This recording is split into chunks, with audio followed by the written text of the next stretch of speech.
शाम ढलने को थी। सभी आगंतुक धीरे धीरे अपने घरों को लौटने लगे थे। तभी बीरबल ने देखा कि एक मोटा सा आदमी शर्माता हुआ चुपचाप एक कोने में खड़ा है। बीरबल उसके निकट आता हुआ बोला, लगता है तुम कुछ कहना चाहते हो। बेहिचक कह डालो जो कहना है।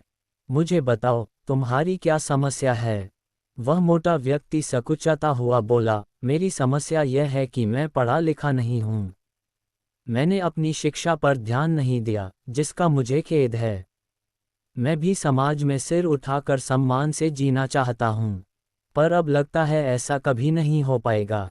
नहीं, कोई देर नहीं हुई, ऐसा जरूर होगा यदि तुम हिम्मत न हारो और परिश्रम करो। तुम में भी योग्यता है, बीरबल ने कहा, लेकिन ज्ञान पाने में तो सालों लग जाएंगे। मोटे आदमी ने कहा, मैं इतना इंतजार नहीं कर सकता। मैं तो ये जानना चाहता हूँ कि क्या कोई ऐसा तरीका है कि चुटकी बजाते ही प्रसिद्धि मिल जाए। प्रसिद्धि पाने का ऐसा आसान रास्ता तो कोई नहीं है। बीरबल बोला, यदि तुम वास्तव में योग्य और प्रसिद्ध कहलवाना चाहते हो, तो मेहनत तो करनी ही होगी, वह भी कुछ समय के लिए। ये सुनकर मोटा आदमी सोच में डूब गया। नहीं, मुझ में इतना धैर्य नहीं है। मोटे आदमी ने कहा, मैं तो तुरंत ही प्रसिद्धि पाकर पंडित जी कहलवाना चाहता हूँ। ठीक है, बीरबल बोला, इसके लिए तो एक ही उपाय है। कल तुम बाजार में जाकर खड़े हो जाना। मेरे भेजे आदमी वहां होंगे जो तुम्हें पंडित जी कहकर पुकारेंगे। वे बार बार जोर जोर से ऐसा कहेंगे। इससे दूसरे लोगों का ध्यान इस ओर जाएगा, वे भी तुम्हें पंडित जी कहना शुरू कर देंगे। ऐसा होना स्वाभाविक भी है, लेकिन हमारा नाटक तभी सफल होगा जब तुम गुस्सा दिखाते हुए उन पर पत्थर फेंकने लगोगे या फिर हाथ में लाठी लेकर उनको दौड़ाना होगा तुम्हें।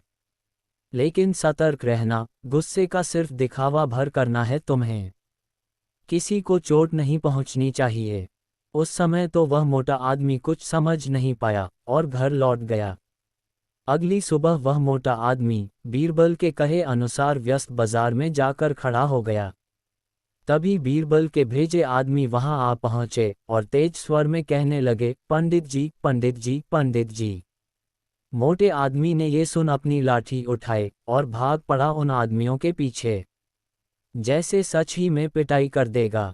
बीरबल के भेजे आदमी वहां से भाग निकले, लेकिन पंडित जी का राग अलापना उन्होंने नहीं छोड़ा। कुछ ही देर बाद कुछ और लड़कों का वहां घूमता समूह पंडित जी चिल्लाता हुआ उस मोटे आदमी के पास आ धमका। बड़ा मजेदार दृश्य उपस्थित हो गया था। मोटा आदमी लोगों के पीछे दौड़ रहा था और लोग पंडित जी कहते हुए नाच गाकर चिल्ला रहे थे। अब मोटा आदमी पंडित जी के नाम से प्रसिद्ध हो गया। जब भी लोग उसे देखते तो पंडित जी कहकर ही संबोधित करते। अपनी ओर से तो लोग ये कहकर उसका मजाक उड़ाते थे कि वह उन पर पत्थर फेंकेगा या लाठी लेकर उनके पीछे दौड़ेगा। लेकिन उन्हें क्या पता था कि मोटा तो चाहता ही यही था। वह प्रसिद्ध तो होने ही लगा था। इसी तरह महीनों बीत गए। मोटा आदमी भी अब थक चुका था। वह ये भी समझ गया था कि लोग उसे सम्मानवश पंडित जी नहीं कहते, बल्कि ऐसा कहकर तो वे उसका उपहास करते हैं। लोग जान गए थे कि पंडित कहने से उसे गुस्सा आ जाता है। वह सोचता था कि शायद लोग मुझे पागल समझते हैं। ये सोचकर वह इतना परेशान हो गया कि फिर से बीरबल के पास जा पहुंचा। वह बोला, मैं मात्र पंडित जी कहलाना नहीं चाहता। वैसे मुझे स्वयं को पंडित कहलवाना पसंद है और कुछ समय तक ये सुनना मुझे अच्छा भी लगा। लेकिन अब मैं थक चुका हूँ। लोग मेरा सम्मान नहीं करते, वो तो मेरा मजाक उड़ाते हैं। मोटे आदमी को वास्तविकता का आभास होने लगा था। मोटे आदमी को ये कहता देख बीरबल हंसता हुआ ये बोला, मैंने तो तुमसे पहले ही कह दिया था कि तुम बहुत समय तक ऐसा नहीं कर पाओगे। लोग तुम्हें वह सब कैसे कह सकते हैं जो तुम हो ही नहीं। क्या तुम उन्हें मूर्ख समझते हो? जाओ, अब कुछ समय किसी दूसरे शहर में जाकर बिताओ।